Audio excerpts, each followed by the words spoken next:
Ong ilaheng awik namastu purnomo sidhem. Awik namastu silat mring iwang jagat karono siran tondo. Sis, lek caramu latihan ngono, ajur kamu. Saya nggak peduli. Saya kalau latihan gila, Mas. Ini tari topeng. Penglihatannya itu terbatas. Jadi kalau begini, saya nggak bisa melihat Mas Gilang. Saya harus begini melihat wajah. Jadi bagaimana caranya agar saya bisa melihat semuanya? Jadi harus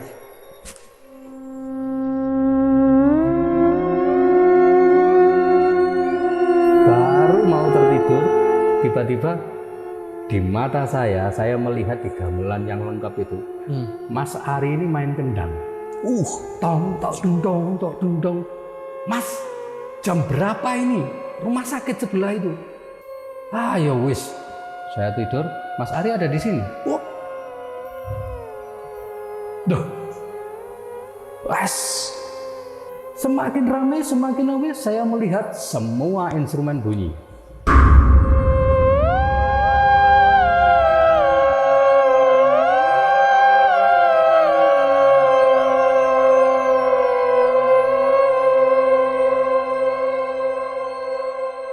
Assalamualaikum warahmatullahi wabarakatuh. Salam sejahtera untuk kita semua. Kembali lagi di Launching Mystery, masih bersama gue Gilang. Dan di edisi Malang kali ini, gue kedatangan seseorang nih yang bakal nyeritain kejadian-kejadian mistis yang erat kaitannya dengan budaya yang ada di Indonesia.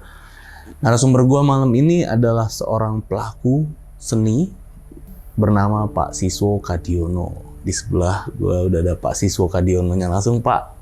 Makasih Pak ya udah Sama-sama. mau ketemu kita di Malang. Pak Siswo ini seorang pelaku seni asli Malang, Pak ya. Betul, iya. Dari kecil di Malang berarti? Iya, di Malang. Asli Malang loh. Karena edisi Malang berarti narasumbernya pun asli Malang nih kali ini. Dan ini mau nyeritain Pak ya kejadian-kejadian mistis ya atau kejadian-kejadian horor selama Bapak melakukan kesenian atau lagi pentas segala macam. Karena memang budaya Indonesia ini erat dengan hal-hal mistis nih Pak. Betul. Iya. Di awal video kali ini aku mau nanya nih Pak, sejak kapan Pak Sis cinta akan seni dan budaya di Indonesia ini Pak? Sejak kapan gitu? Iya. Kalau itu sih sejak kecil Mas, sejak kecil. kelas 5 SD. Itu tahun berapa itu? Masih inget gak? Kelas 5 umur berapa ya? Sekitar 80-an ya? Iya, saya kelahiran 70. Kelahiran 70, oke. Berarti masih 70-an lah ya? Iya. Kelahiran masih sekitar tahun 70? Iya, 70-80-an lah. Gitu ya. Itu sudah memang tertarik ya? Iya, Arah situ?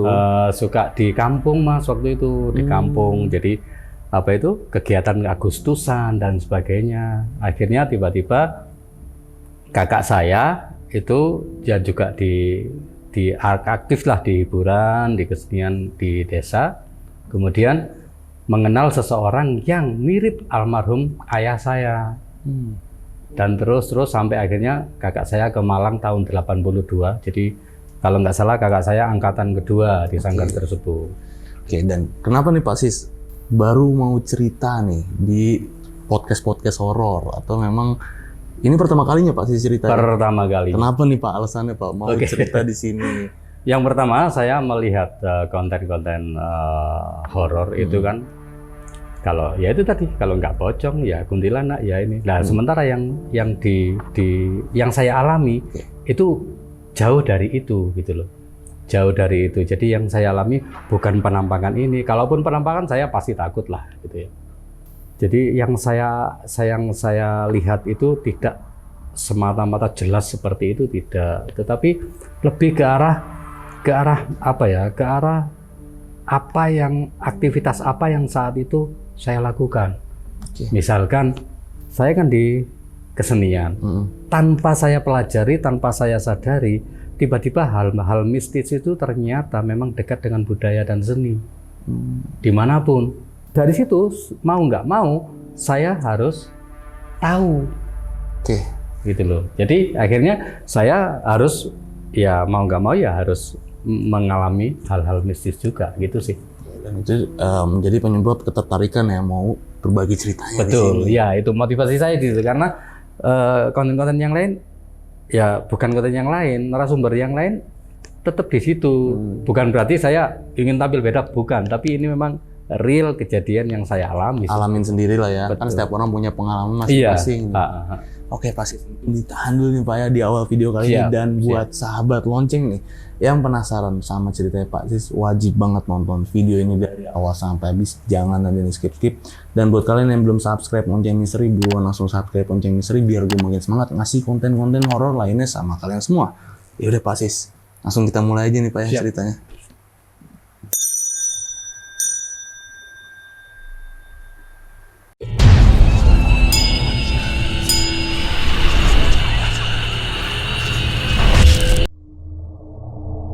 Awek namastu Purnomo Sidhem. Awek namastu Silat Mring Iwang Jagat Karono. Sebelumnya saya mohon izin dulu, Rahayu untuk semuanya. Saya izin untuk menceritakan beberapa peristiwa yang berkaitan dengan sesuatu yang nggak wajar di dunia kesenian. Di sini saya akan menceritakan satu hal tentang peristiwa pertama kali saya mengenal mengenal dunia mistis.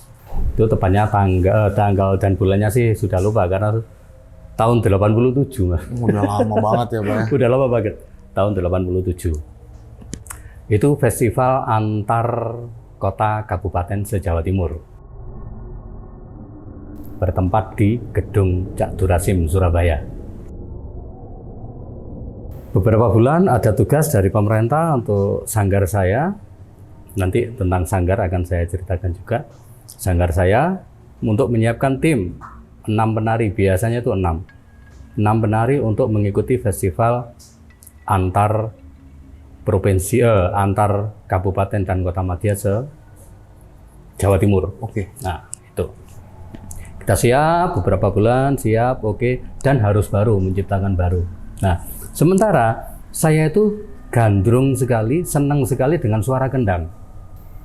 Nah, akhirnya mau nggak mau saya dekat dengan pelatihnya, almarhum Bapak Denny Suwarno. Itu yang mengajari saya bagaimana mengendang. Setiap latihan, setiap pentas saya selalu di sebelah kanan beliau. Jadi waktu itu saya belum menjadi penari. Ya sudah bisa menari, cuman tidak dalam tugas sebagai penari.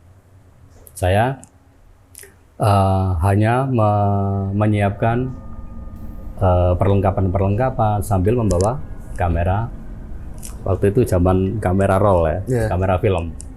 Gitu. Oke. Tiba di hari pelaksanaan itu kita berangkat ke Surabaya. Ya tidak ada apa-apa, sudah siap, oke, ready. Saya menyiapkan make up-nya, kostumnya, ya, dan sebagainya, sudah berangkat. Oke, singkat cerita, kita perjalanan tidak masalah, santai. Saya selalu mendampingi beliau, selalu berbincang tentang ini dan itu yang berkaitan dengan mistis itu. Nah, kemudian sampai di tempat di Cak Durasim, oke, kita masuk bareng-bareng, Fred. Oh, itu panggungnya, lihatan. Oh, gini, cek, oke. Untuk pengrawitnya, silakan dicek apa yang kurang. Wes, siap semua, oke. Selesai, kita istirahat ke, tidak tahu waktu itu nginepnya di sekolahan atau di kompleks itu, saya lupa. Kemudian, oke, selesai. Ayo kita JR. Semua peserta dijatah. Datang siapa duluan, daftar hadir, set, ya sekarang waktunya kamu untuk cek gamelan dan panggung. Ya, blocking panggungnya ya apa, saat ini gini, latihan terus gitu. Selesai, oke. Sudah hafal blockingnya, wes selesai. Musiknya, oke, siap, wes langsung on, set sama musiknya. Ya, jadi waktu itu gerakan sendiri dulu, musik sendiri, langsung dikawinkan. Jazz. Baru sekitar 2 menit kalau nggak salah. Waktu itu kalau nggak salah tarinya Ranggan, itu kakak saya sendiri yang menciptakan. Ranggan itu menceritakan tentang penggambaran anak muda yang energik untuk meraih cita-cita gitu ya. Kurang lebih seperti itu. Oke, 2 menit jalan. Tang dong, Diam. Kenapa, Mas? ke senior saya melihat tiba-tiba diam, dek, minta berhenti. Itu tandanya. Dek. Mas, kenapa? Ojo rame aja, jangan rame aja kamu. Lihat kuku, lihat tanganku. Saya lihat. Set. Beliau nggak bisa bergerak sudah. Kukunya ini membiru. Waduh. Sret, naik ke atas. Loh, Mas, kenapa? Diam. Jangan kacau, nanti ketahuan kamu. Wih, apa ini? Saat itu saya nol, nggak ngerti tentang hal-hal semacam itu. Kemudian diam, dek. Oke, Agus diam. Oke, diam. Wes, penarinya suruh turun atau latihan sana di atas panggung. Kamu keluar, jangan tergesa-gesa, biar tidak mencurigakan. Cari pohon pisang yang sudah roboh, yang sudah membusuk, bawa ke sini. Siap, Mas. Gak usah melayu, jangan lari, biasa aja. Nanti yang mengirim ini akan merasa bangga. Oke, saya jalan sambil cemas keluar pintu aula, pintu gedung. Set, keluar sambil toleh di mana ini ada pohon pisang di tengah kota Surabaya waktu itu. Iya. Akhirnya keluar pintu halaman. Cet. Nek gini ono wit gedang itu di mana ada pohon pisang? Bingung balik kanan saya. Apa yang terjadi? Begitu saya balik kanan, set, pohon pisang.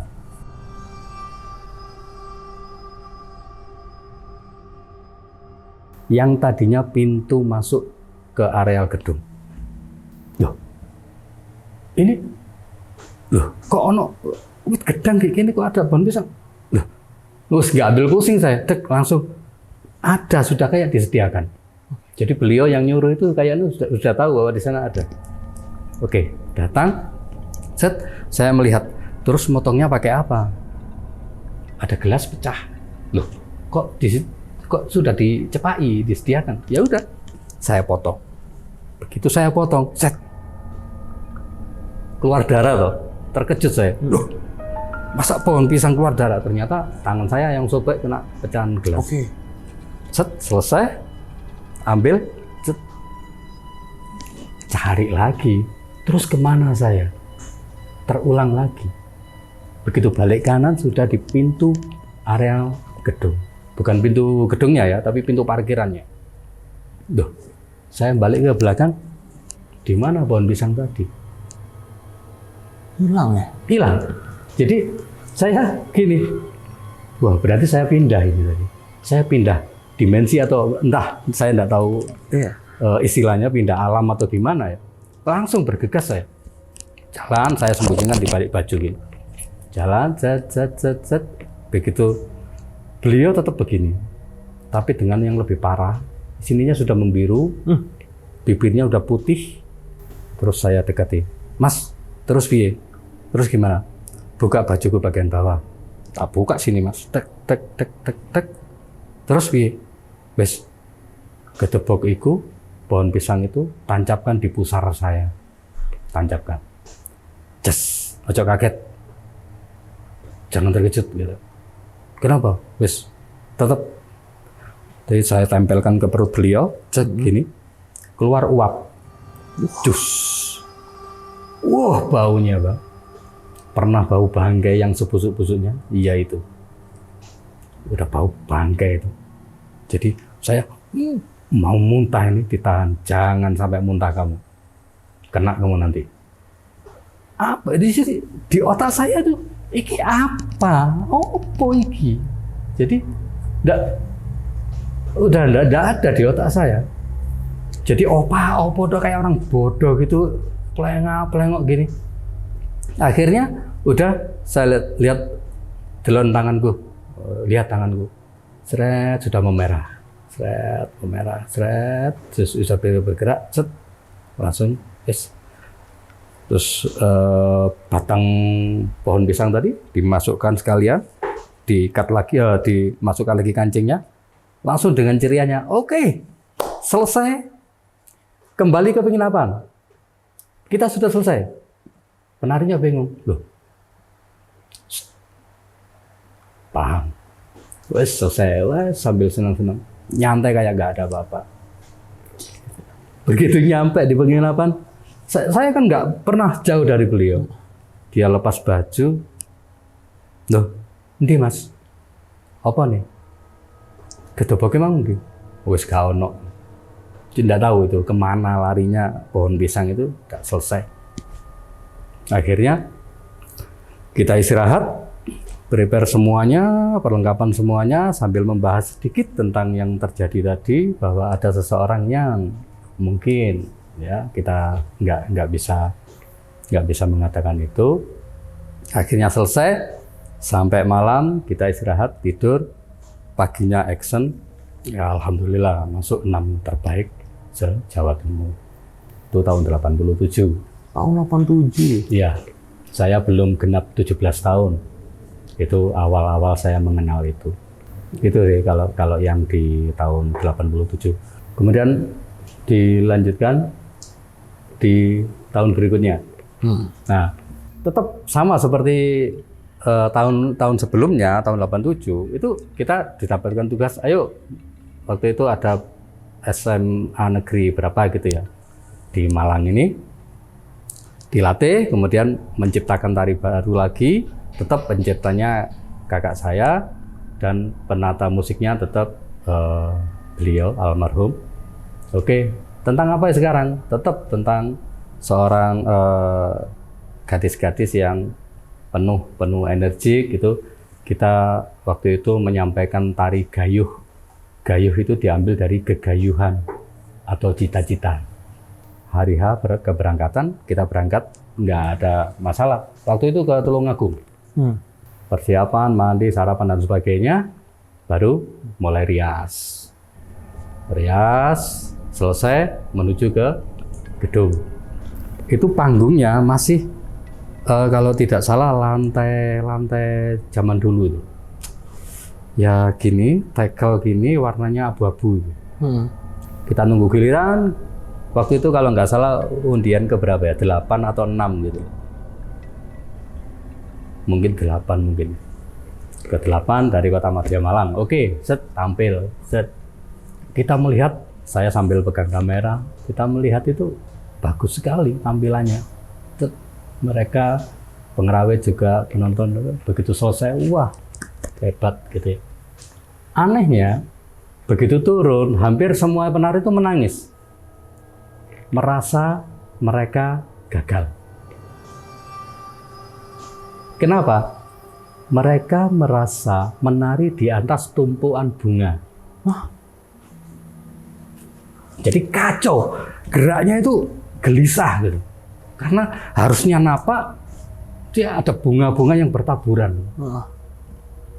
Itu ngotot gitu. Sudah nggak ada bunga di sana, nggak ada. Itu bayanganmu aja.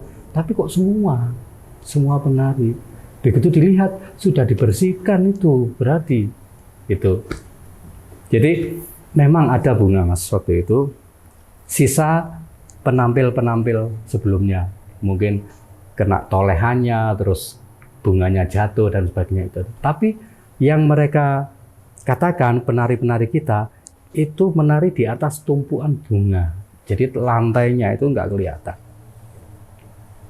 Dari itu sampai minta maaf pas ke kakak saya, mas maaf yo kita kacau.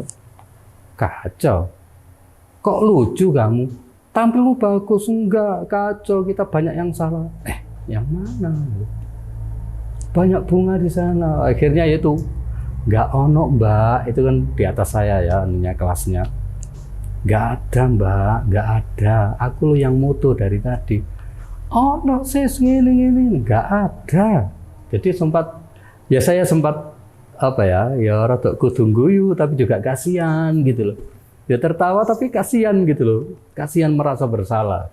Nah, oke selesai, wis apa itu permasalahan bunga tadi sudah hilang sudah, karena kita masuk nominasi. Nah, oke selesai. Kita pulang sampai rumah, nunggu 2 atau 3 hari, saya proses foto ke lab. Itu jadi, ya asik itu. Saya melihat di mana sih ada bunganya di panggung ini.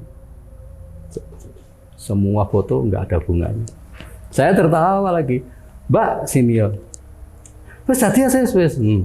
Wih api yang ini. Sik, lihat dulu mana bunganya. Loh. Enggak kok ada bunganya, masih ngotot. Jadi itu yang terjadi di tahun 88 itu di Tulungagung. Oke, jadi ini udah 2 tahun pentas gede nih ya. Iya. 87 dan 88. Dan Iya.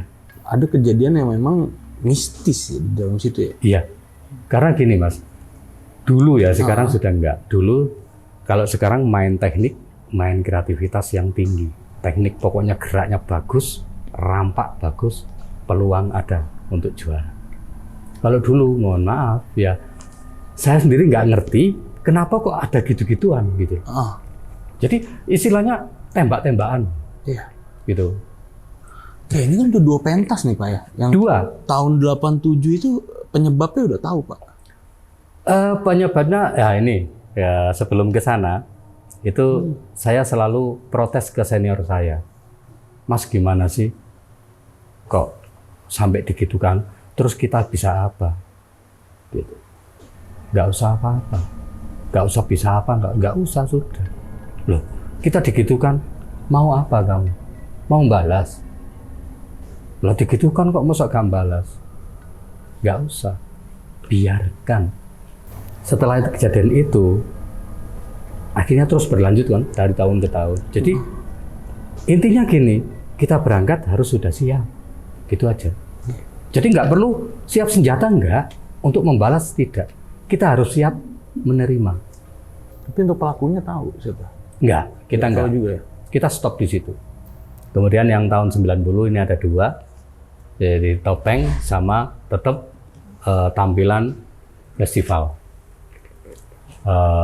Festival ini di Kediri. Proses pembuatan tari waktu itu tari apa Gelinjak kalau nggak salah judulnya, itu hampir sama. Penarinya mungkin ada beberapa yang sudah ganti generasi berikutnya.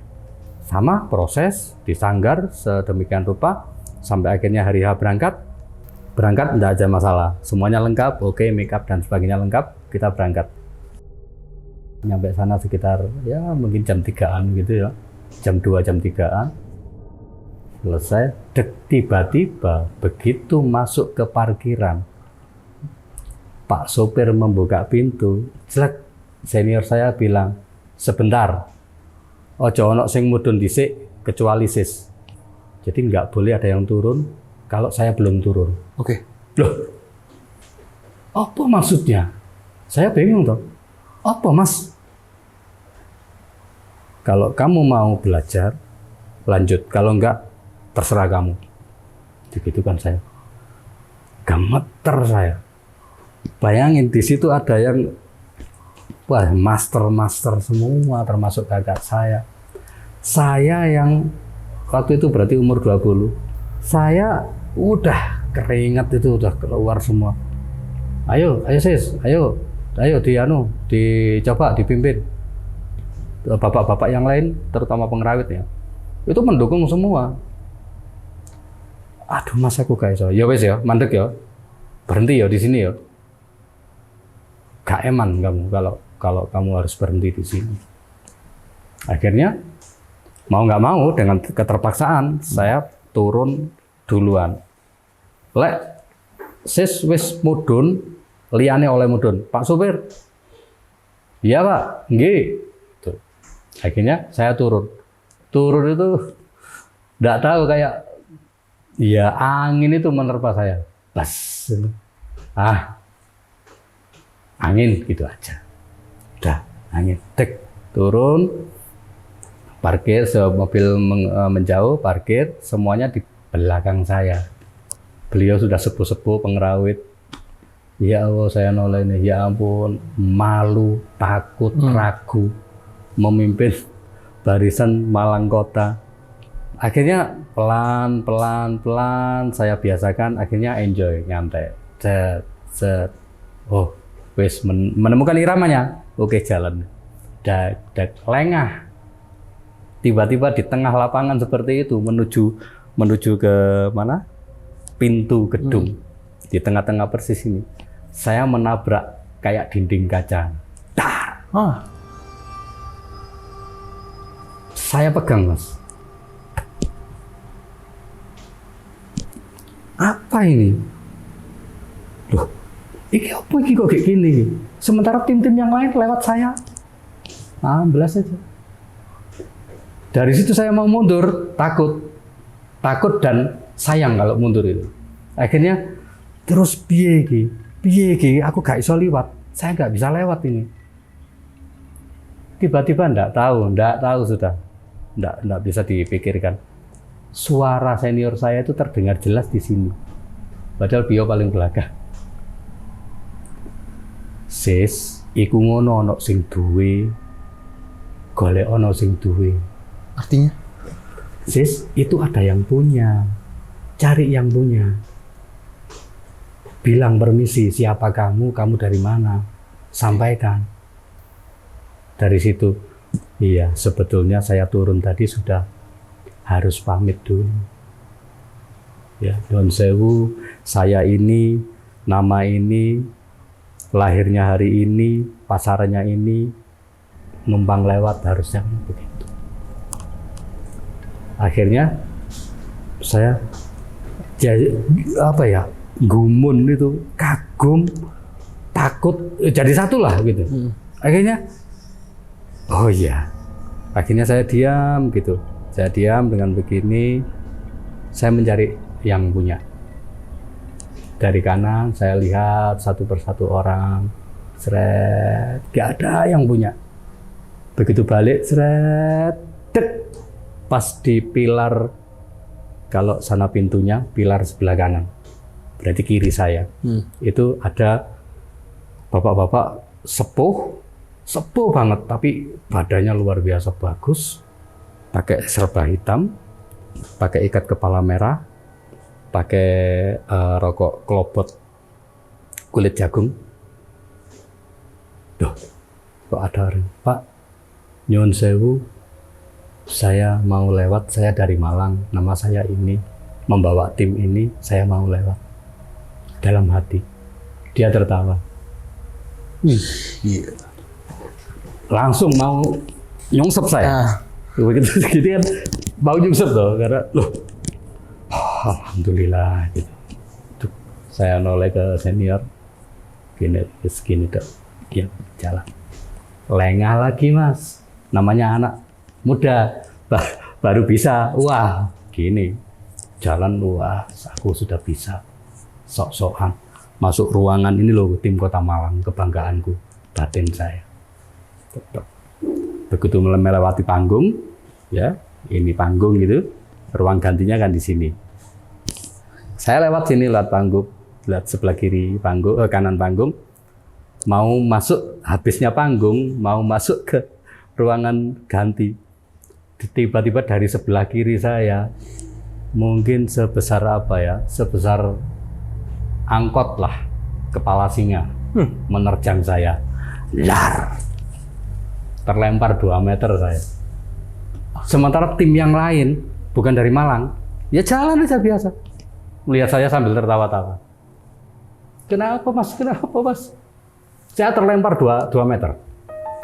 Itu benar-benar kepala singa, tapi tidak menganga.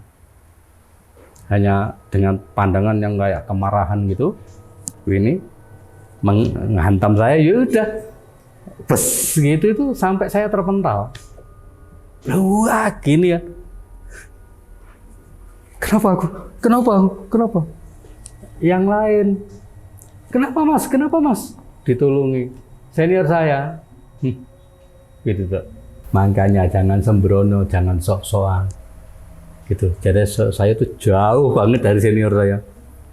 Bisa sedikit gitu ya, namanya anak umur segitu ya, merasa sok gini kan. Akhirnya selesai, kita tetap seperti biasa, musik, tari, kita latihan, JR. Oke, selesai, ya sudah ke penginapan langsung. Sip, enggak bengi, nanti malam. Iya Mas, merasa bersalah sudah saya. Ya mas, gitu. Akhirnya selesai, istirahat, sore hari, jam setelah maghrib gitu, setelah makan-makan dan sebagainya, ngeceki semua kostum, semua make up, perlengkapan, oke, udah tinggal besok pagi aplikasi, selesai. Sudah nyantai sambil rokokan, sis, ayo ikut aku. Kemana mas? Nggak usah tanya, ikut aja. Saya dibawa ke, waktu itu di sekolahan, nginap kita di sekolahan, jadi kita inggirkan bangku-bangku untuk gelar karpet untuk tidur. Kita di sekolahan, kita menuju ke kelas paling belakang, kalau nggak salah, itu ada lapangan luas gitu, yang kurang terawat. Duduk di situ sambil rokokan, sambil ngopi, diwejangi lagi saya. Kamu itu gini, harus selalu waspada. Yang kamu bawa itu bukan 1-2 orang, yaitu yang aku lakukan ke semuanya.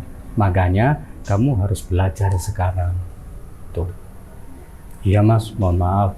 Wes, sudah itu lupakan. Sekarang gini, untuk melengkapi itu, tunggu di sini, jangan kemana-mana, jangan pindah, tetap di sini saja. Terus beliau ambil posisi semedi, beliau tetap menutup mata, itu bilang begini, sis, seandainya matamu itu bisa melihat, di depan ini banyak sekali. Itu, jadi apa mas?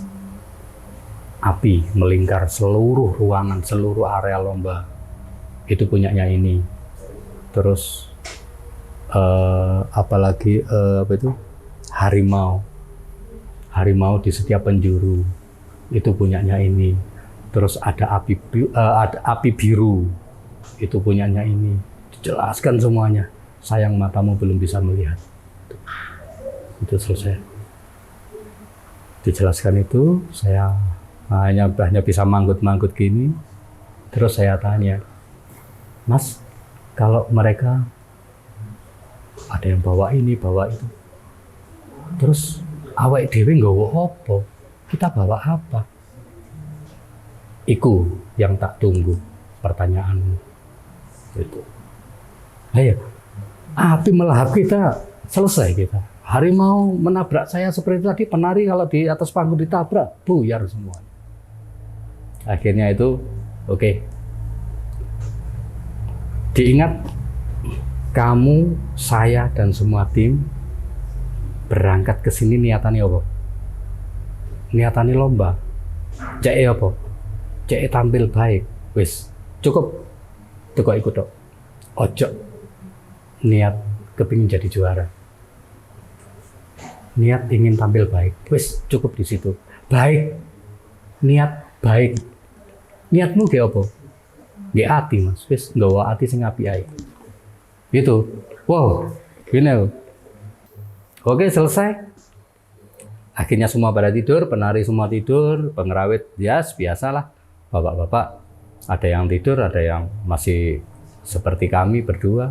Akhirnya tiba-tiba, wes ya, kamu duduk di sini, jangan kemana-mana, jangan pindah 1 jengkal pun istilahnya. Aku tak kesana dulu. Mau tanya, wes, enggak wes, percuma nanti tanya. Iya mas, ya itu aja. Tiba-tiba beliau buka baju. Itu sekitar jam 11-12 malam, buka baju. Loh, mas, gitu dong. Celana dibuka, sampai dalaman dibuka. Hah? Mau tanya, wis gak berani. Kamu tunggu di sini ya. Iya mas, jalan menerjang belukar yang gitu ya, sampai tak lihat terus sampai ditelan kegelapan udah nggak tahu.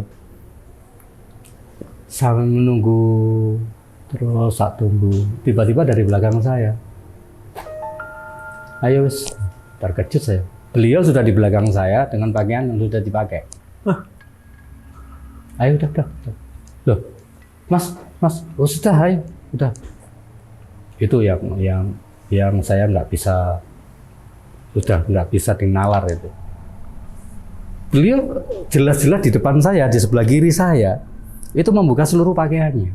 Kemudian dia jalan ke sana, sampai habis ditelan kegelapan. Belum sempat pertanyaan saya, ngapain? Berapa lama nanti? Belum sempat pertanyaan saya. Tiba-tiba dijawil dari sebelah kanan. Loh, sudah pakaian lengkap. Pakaiannya yang tadi? Nggak ada di sini. Ada ya? Saya ya sudah kayak orang, loh. Apa maksudnya itu, Pak? Sampai sekarang saya nggak tahu. Jadi beliau hanya mengatakan, suatu saat kamu akan tahu. Itu aja. Akhirnya ya sudah dengan bingungnya saya, sampai rokok itu sudah panas baru saya buang karena ya itu kebingungan saya. Langsung udah nggak usah. Kalau di Jawa itu ajarannya ojo gumunan, jangan mudah terkejut. Itu. Jadi ojo heranan. Jadi ojo kagetan. Jadi ada sesuatu yang sebetulnya memang diajarkan oleh beliau, tapi langsung ke contoh, gitu. Bukan di teori. Oke, selesai itu udah tidur. Paginya nggak ada masalah sampai perform selesai. Tapi di luar semua itu kita masih tetap bisa masuk ke penyaji terbaik se-Jawa Timur. Itu. Itu zaman-zaman kejayaan saya Mas di Sanggar. Mulai saya di Sanggar itu hanya dolan-dolan bantu-bantu 87 sampai akhirnya tahun 90 kalau nggak salah saya mulai mengajar di Sanggar itu. Sampai akhirnya 93 bubrah. Pengelolaan tarinya itu kayak bedol desa. Bras pindah karena ada sesuatu dan diganti orang-orang lain. Oke. Tuh. Ya itu setelah itu sudah surut jam terbang kita pentas itu karena sangat dekat dengan balai kota dan pembina kami salah satunya adalah waktu itu namanya Kasih Kebudayaan, Kepala Seksi Kebudayaan Kota Malang. Kan akhirnya sampai diganti istilahnya gitu kan. Nah, sejak 93 itu sudah tetap ada festival, tetap kita ikut, cuman tidak membawa nama Sanggar ini. Individu, pengelolaannya individu, sudah nggak ambil nama Sanggar, tapi tetap kita tampil untuk festival-festival. Itu kalau untuk di festival-festivalnya.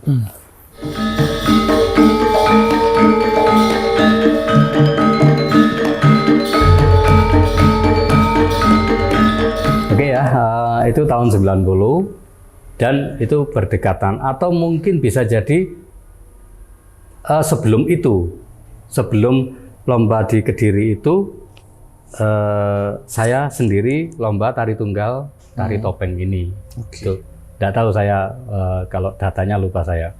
Tari ini saya terhitung pendatang baru di Malang, di tari pendatang baru.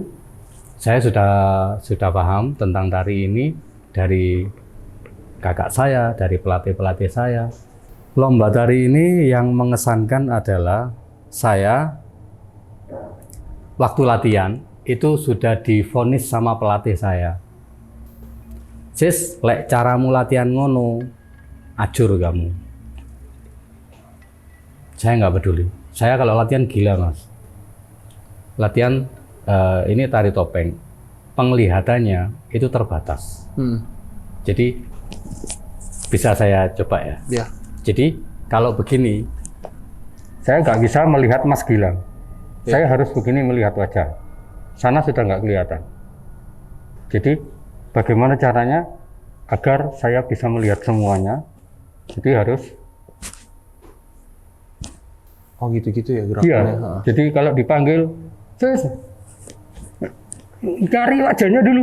Oh itu yang manggil saya. Oh gitu. Iya, karena memang sangat terbatas sekali.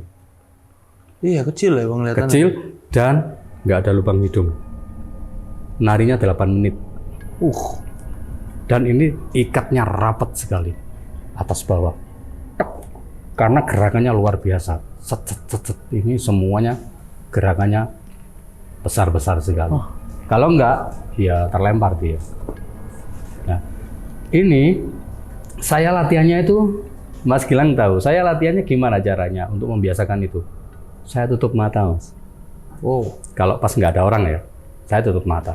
Jadi tangan kena tembok lah, kaki kena loudspeaker lah, itu sudah saya hancurkan di situ. Latihan saya, fisik saya hancurkan di situ. Kenapa?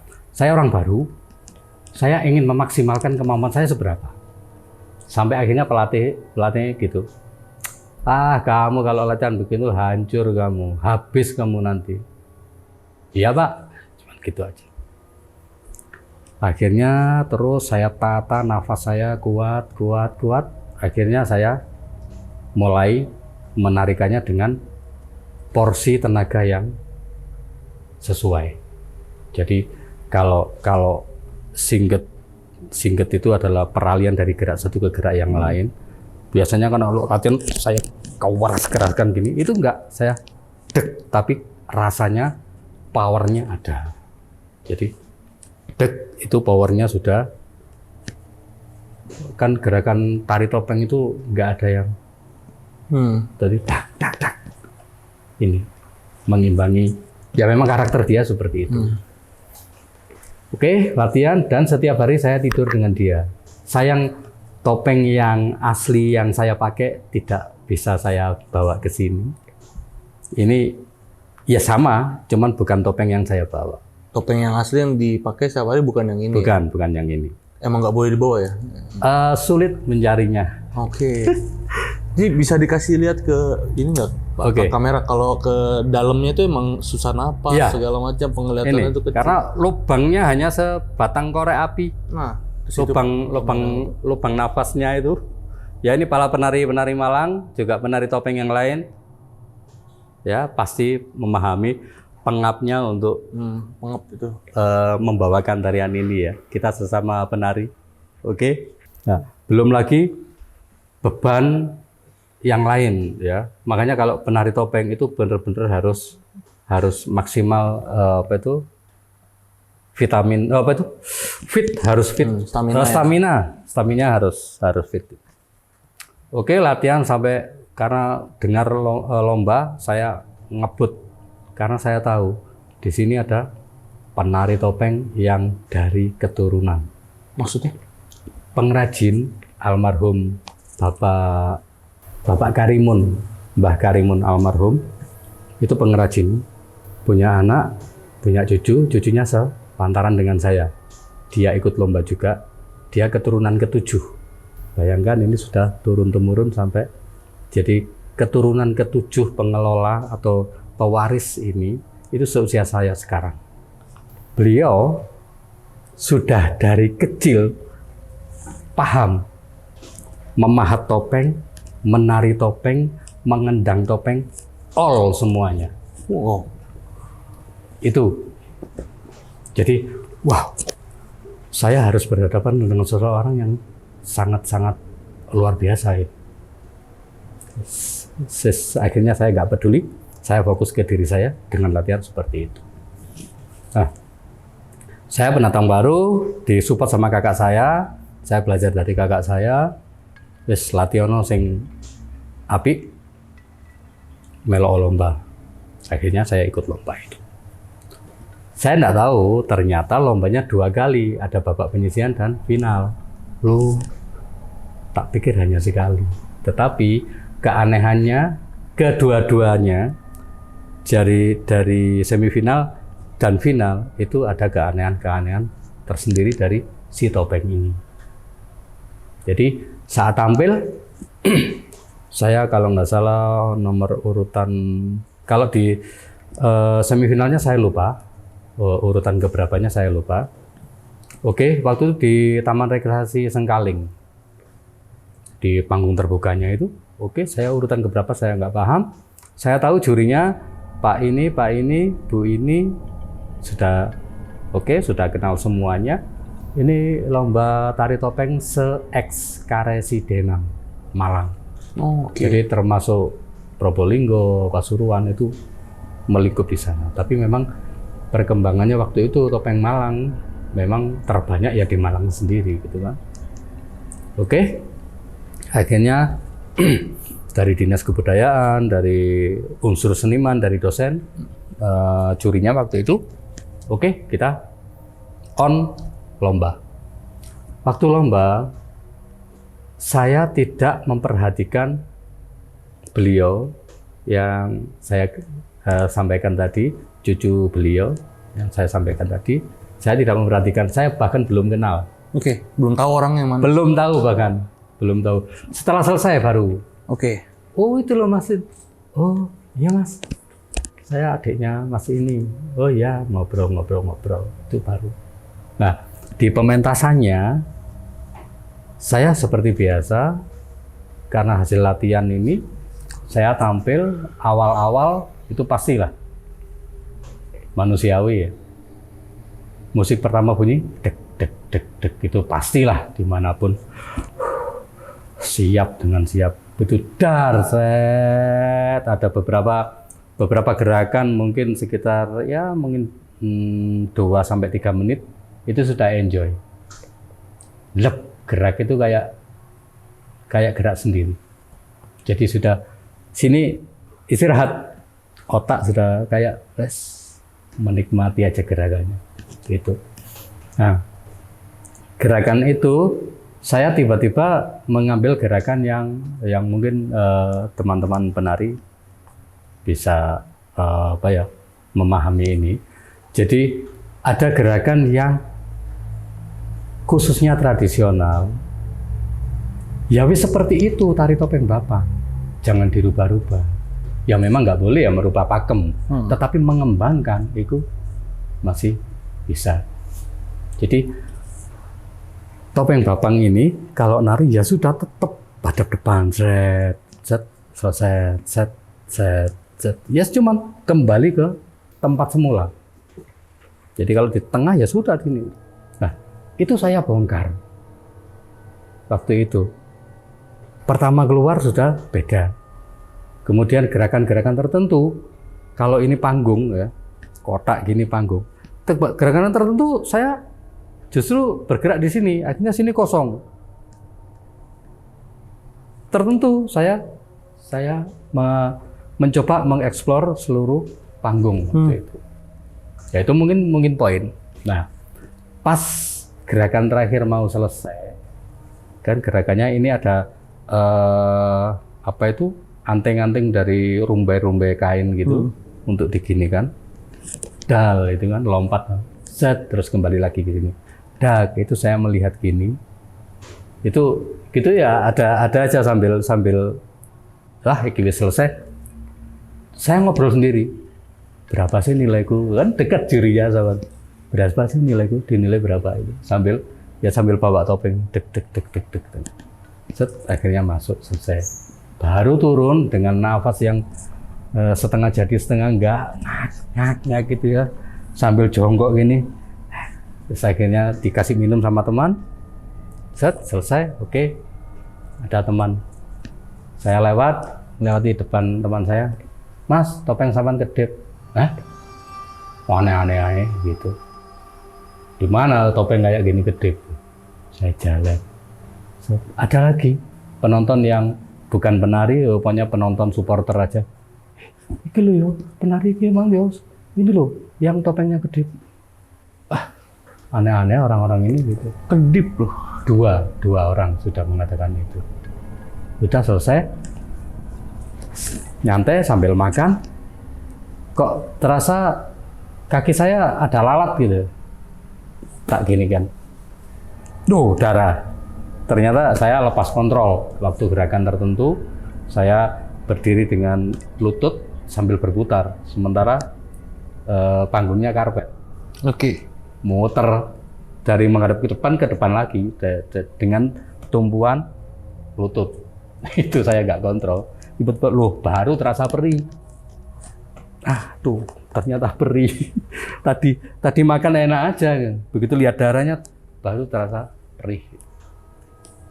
Ini yang selesai makan, salah satu juri, Mas Is, nggih Pak, kamu apa akan topeng? Apa Pak? Topengmu kedip. Sudah 3 orang.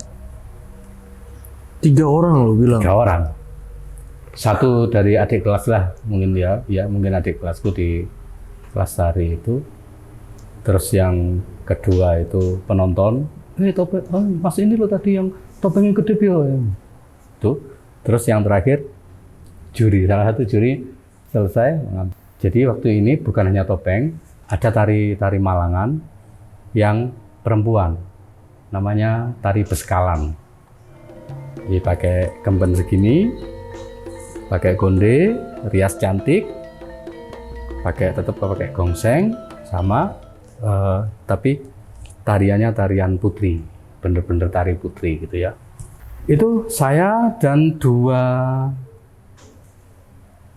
tim penari putri masuk ke final.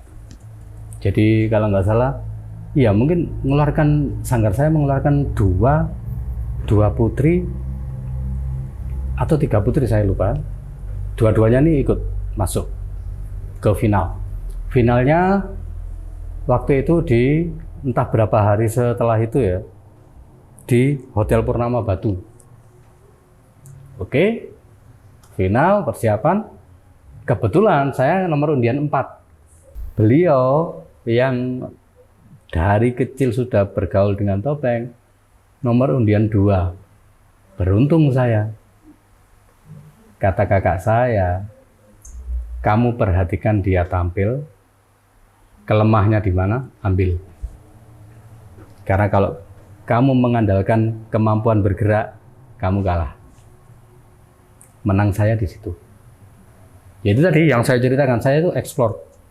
Jadi beliau kalau sudah gerak, ya sudah, saya aja kagum sama gerakan beliau. Gerakannya bener-bener udah gerakan topeng banget, karena beliau juga main wayang topeng dan pengrajin topeng, cucunya pembuat topeng dan seterusnya. Akhirnya oke, begitu dia tampil nomor 2, saya perhatikan betul di mana lemahnya. Itu yang saya pakai. Akhirnya dengan sedikit kreativitas yang diarahkan oleh kakak saya, saya mencoba membuat sesuatu yang tidak ditampilkan dari nomor 1 sampai 3.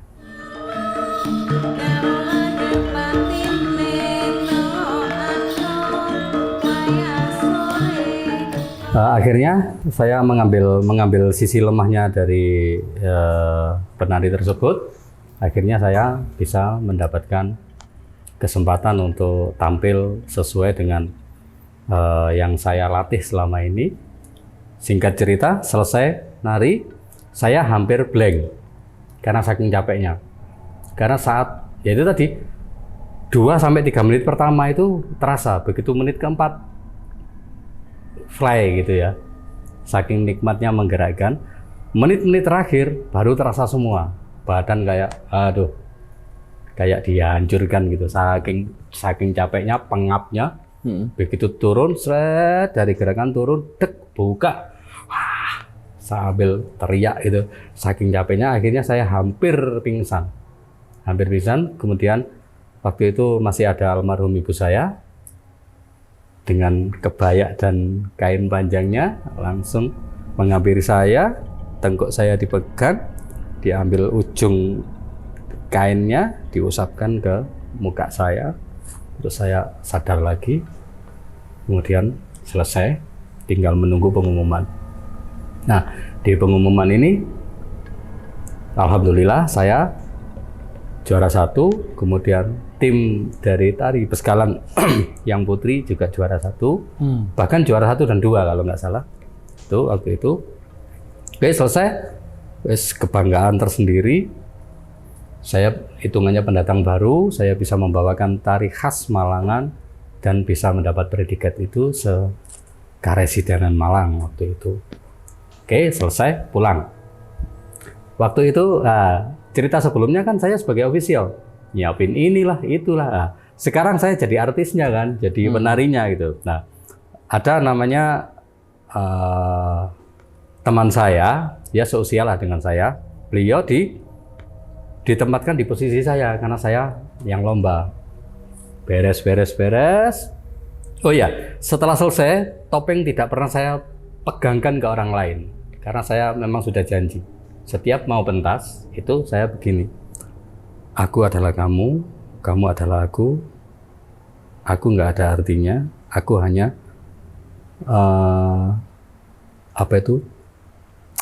hanya punya raga yang bisa kamu gunakan untuk mengekspresikan.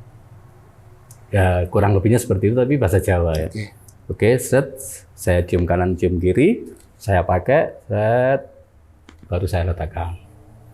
Tuh, sampai pementasan. Oke, setelah pementasan tadi, tetap begitu, secapek apapun, tetap dia ada di tangan kanan saya. Sambil melepas-lepas gini, set, kemudian selalu tak pegang di sini. Ke ruang ganti, saya taruh di tebing-tebingan. Jadi kayak gini ini, cuman ada tebing-tebingan kecil gitu. Dan di sini kan ada talinya, harusnya ada talinya.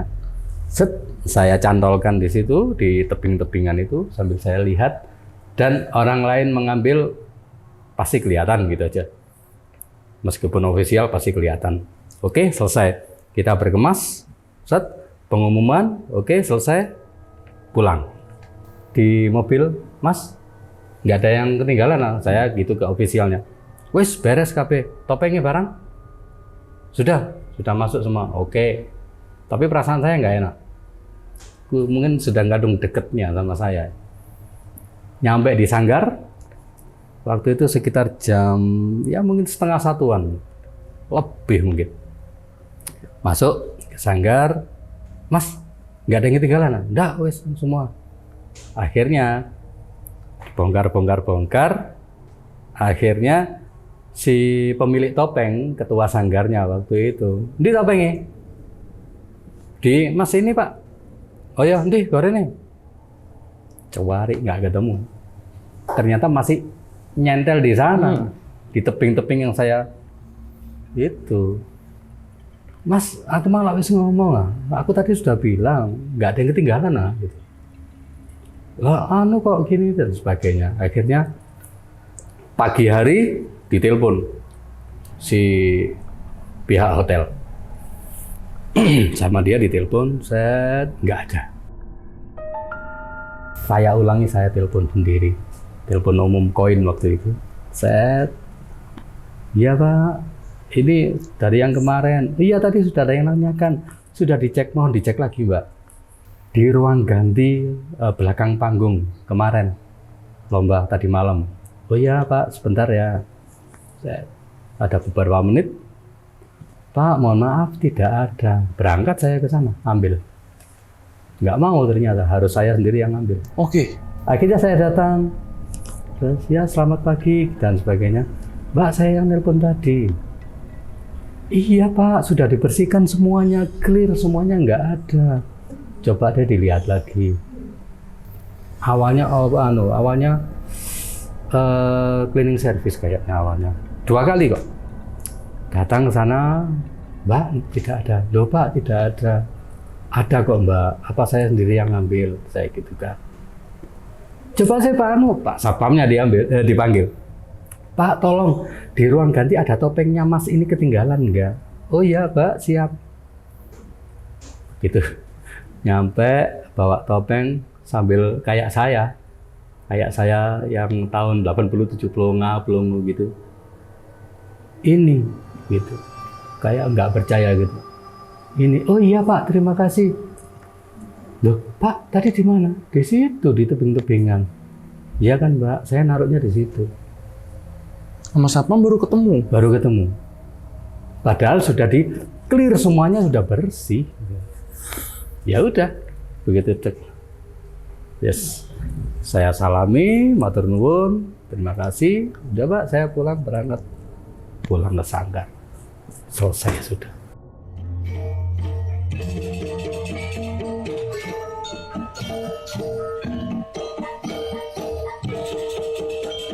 Saya sejak tahun 87 itu sering ke Sanggar sampai akhirnya menjadi rumah saya.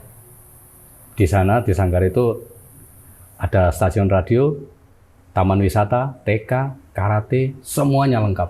Ini Sanggar yang Pak Sus ceritain dari awal ini ya? Iya, gitu. Jadi di Sanggar itu memang ya tempat hidup saya dan kakak saya dan semuanya lah. Jadi kalau siang ramenya kayak gitu, kalau malam sepi banget dan temboknya berhimpitan dengan tembok rumah sakit. Sekarang Sanggar saya yang itu sudah berubah total 90%. Saya kemarin lihat di YouTube, saya ketik nama sanggarnya, sudah 90% berubah karena sudah dikelola oleh orang lain. Tapi kegiatan sanggarnya saya lihat di Instagram tetap stabil, ada ujian negara, ujian semester masih ada. Tuh. Oke, tentang Sanggar ini pernah suatu ketika saya setelah latihan sama Mas Ari, senior saya latihan di DKM waktu itu jaraknya mungkin 3 atau 4, ya 3 km lah dari Sanggar. Naik sepeda ontel, nyampe di ruangan aula di tempat saya biasa tidur sudah dikunci. Males tidur sini aja di ruang karawitan. Itu yang paling lumayan gangguannya. Saking capeknya kita gelar tikar tidur. Salahnya saya tidur berdua sama Mas Ari itu, ini kepala di sini 1, 2, di sini pas pintu kita masuk. Pintunya 2 gini, kubu tarung. Kita matikan lampu. Dari lampu teras itu terlihat sorotan toh. Oke. Yeah. Dan ngantuk, tiba-tiba ada orang jalan. Tek, tek, tek. Saya lihat gitu. Tek. Ambil sapu dia. Srek, srek, srek. Siapa sih malam-malam nyapu ini? Saya lihat, tuh, nggak ada orang. Saya bangunkan Mas Ari, udah tidur ngorok. Ya sudahlah, tidur lagi. Terulang lagi, tek, tek, tek, sampai 2 kali. Saya tengok lagi, nggak ada. Akhirnya ya sudahlah, biar guys, nggak tak urus gitu. Ada lagi, semakin keras nyapunya. Lah dari situ, nggak tahu ini apa. Itu saya bisa memastikan bahwa beliau adalah nenek-nenek bongkok dengan pakai serba zaman dulu menyapu itu. Langsung, oh iya Mbah, dalam bahasa Jawa. Iya Mbah, mohon maaf, saya capek, mau tidur. Baru mau tertidur, tiba-tiba di mata saya melihat di gamelan yang lengkap itu, Mas Ari ini main kendang. Tong, tok, dung, dong, tok, dung, dong. Mas, jam berapa ini? Rumah sakit sebelah itu. Saya gitu kan. Dia terus saja, Mas. Ya wis. Saya tidur, Mas Ari ada di sini. Duh. Wes. Dasarnya penakut. Tidur aja lagi. Tidur. Semakin ramai, saya melihat semua instrumen bunyi. Dengan beliau yang memimpin. Dengan enggak tahu apa itu. Wah, itu siapa? Jadi hologram warna gelap. Ya memang panjang. Mainin alat musik semua. Semua bunyi. Enak gitu. Aduh enggak tahu lah, udah tidur. Ternyata itu sebuah peringatan. Pagi harinya baru tahu. Kan tidur begini mah nggak ada pintu. Begitu melek pagi, set pintunya nggak ada. Artinya apa? Saya dipindah.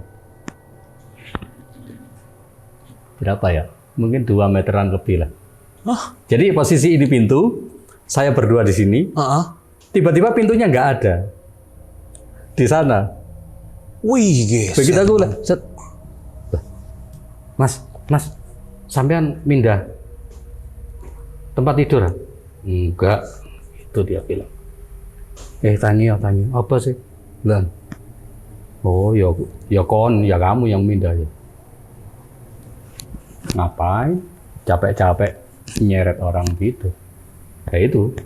Begitu dek, melihat ternyata saya dipindah 2 meteran lah dari tempat. Saya nggak boleh tidur di pintu. Ya memang nggak boleh kan. Kecuali kalau ada niatan kan pakai sapu korek untuk bantal pas di pintu. Itu kan hari tertentu juga. Tapi ada yang aneh nggak sama si sosok yang mainin gendang itu? Si Mas siapa? Mas Ari. Mas Ari yang mainin gendang. Enggak. Sama ya? Sama persis, sudah sama persis. Jadi beliau aja yang nampak. Yang lain hologram hitam tembus gitu. Cet. Mukanya, wajahnya gimana dia? Wajahnya nggak kelihatan. Nggak kelihatan. Cuman beliau aja, Mas Ari aja yang kelihatan. Itu. itu satu yang memang sangat mencekam bagi saya di situ. Tapi musiknya apa? Musiknya yang biasa dimainkan atau memang beda nih untuk musiknya? Ingat nggak Pak? Kalau musiknya ya apa ya? Saya sendiri tidak terlalu tidak terlalu fokus ke musik. Saya hanya ditari aja, digerakkan gitu. Jadi ya enak didengarkan. Enak ya tapi? Enak, semengalun gitu, kendangannya tentang enak gitu. Tapi ternyata ya itu tadi. Loh, di sini itu siapa yang main? Udah tidur aja.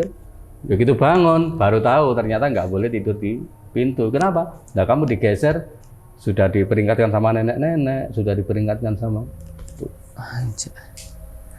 Memang bermitra dengan rumah sakit, jadi kita kalau kegiatan malam itu ya pikir-pikir lah gitu. Itu kan Mas, ya memang angker tanahnya, peninggalan Belanda. Dan bagian belakang tidak terurus. Konon katanya ada yang mengatakan itu tempat buangnya bayi. Orang-orang yang keguguran dari rumah sakit zaman dahulu. Ya tapi bisa aja ada benarnya. Karena waktu tahun 91-92 itu dibangun panggung terbuka. Karena selama ini kan kita main di lapangan gitu, kita buat panggung. Waktu duduk bikin pondasi, ditemukan tengkorak kepala manusia dan beberapa tulang belulang. Kemungkinan itu adalah peninggalan dari zaman Belanda dulu. Karena ada teman yang juga ditampakin noni. Beliau gini, Dek, lihatan ayunan. Iya Mas, sudah biasa itu. Loh enggak, lihatan yang temenan. Udah, loh cantik kan? Wah, aku nggak bisa melihat itu. Sebentar ya, aku pinjam kamarmu. Diajak masuk Mas. Si noni ini.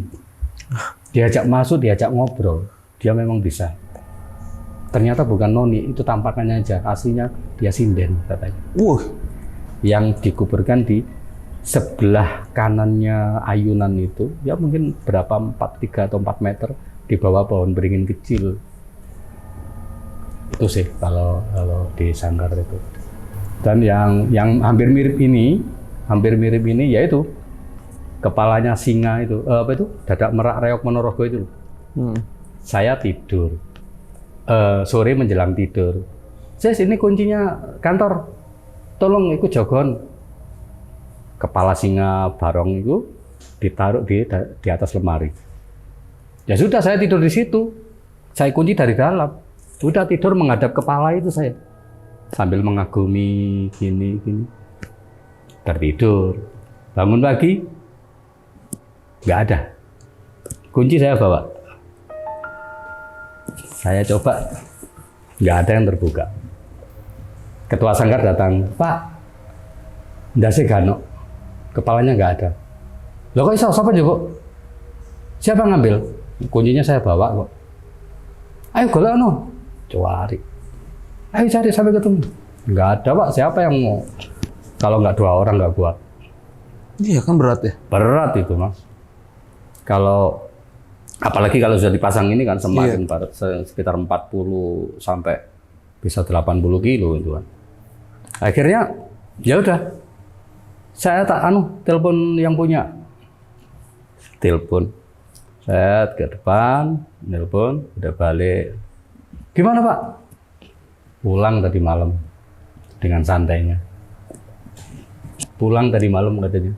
Pulang. Nggak mau di situ. Ya sudah pulang kepalanya ke tempatnya, ke Sukun. Daerah sebelahnya makam, sebelahnya pom bensin itu. Di daerah situ memang beliau. Ya kepala singa sebesar itu, ya nggak tahu lewat mana, ya sudah. Memang seperti itu kehidupan di kesenian. Makanya yang jelas itu apa ya? Ada perbedaan, Mas. Mistis di kesenian yang saya alami, nggak tahu orang lain nggak tahu ya, tapi yang saya alami tidak berhubungan dengan yang namanya pocong, kuntilanak. Saya nggak pernah melihat itu, dan amit-amit saya nggak mau. Iya. Mungkin saya bisa pack langsung pingsan saya. Yang saya ya itu yang berada di sekeliling saya ya, hal-hal seperti itu, hal-hal yang tidak jelas gitu. Jadi ya itulah mungkin sedikit yang bisa saya ceritakan tentang sanggar ini. Sekarang apa saya berani menceritakan karena sekarang sanggar itu sudah alih fungsi dan bangunannya 90% sudah berubah. Nah Pak Sis, dari cerita yang Pak Sis udah ceritain nih dari awal panjang banget dan lengkap banget, aku mau nanya nih Pak, kan Pak Sis sesama pelaku seni banyak sering nih ya kumpul sesama pelaku seni nih kalau lagi ada event, lagi ada pentas, sering kumpul-kumpul dan tukar cerita, tukar pengalaman. Nah, ada nggak sih Pak Sis cerita yang Pak Sis denger, cerita horor apa cerita mistis yang erat kaitannya dengan budaya Indonesia ini yang Pak Sis denger waktu itu, wah ini paling gila, ini paling nggak masuk akal. Ada nggak Pak dari orang lain, dari teman Pak Sis yang Pak Sis kenal aja gitu? Ya kalau dari banyak Mas, banyak. Satu kalau aja dari teman-teman itu satu yang saya sempat rekam dengan baik pembicaraan beliau itu saat beliau menemani mancing atau mancing gitu loh. Lupa saya. Itu awal-awal juga sih saya berkecimpung di dunia seni. Di daerah selatan Malang Selatan itu tiba-tiba ada rombongan truk bawa gamelan dan entah beberapa mobil lagi, pasti itu penabuh dan penarinya dan sebagainya. Itu jalan set mendekati danau itu, bendungan itu. Dilihat aja, masuk Mas ke bendungan, masuk ke air. Masuk ke air? Iya. Setelah itu hilang. Jadi kalau itu ada kaitannya dengan panjang nanti ya. Jadi itu sih yang sempat saya waktu itu ya, tahun-tahun 90-an saya mendengar itu juga, masa sih ada truk masuk ke air. Iya. Nah itu kata orang-orang yang lagi nimbrung, ya mereka juga butuh hiburan. Gitu. Yang di dalam air itu ya? Yang di dalam tanda kutip. Ya mereka juga butuh hiburan, masa kita aja. Terus gitu itu gimana? Ya wis tanya yang bersangkutan aja biar tahu, biar nggak jadi cerita yang nggak karu-karuan gitu. Itu sih. Oke sahabat lonceng, itu tadi cerita dari Pak Sis ya tentang kejadian-kejadian mistis yang erat kaitannya dengan budaya yang beliau alami langsung. Jadi buat sahabat lonceng yang udah nonton video ini dari awal sampai habis, gimana pendapat kalian, tulis di kolom komentar. Dan yang terakhir aku mau ngucapin banyak terima kasih Pak Sis. Sami-sami. Pak Sis udah nyeritain ini panjang, lengkap, dan detail banget sama sahabat lonceng, terutama sama aku Pak. Terima kasih banget Pak ya. Sami-sami. Ya. Dan ya akhir kata gue Gilang Ahaditya izin pamit, Pak Sis juga izin pamit. Bye-bye.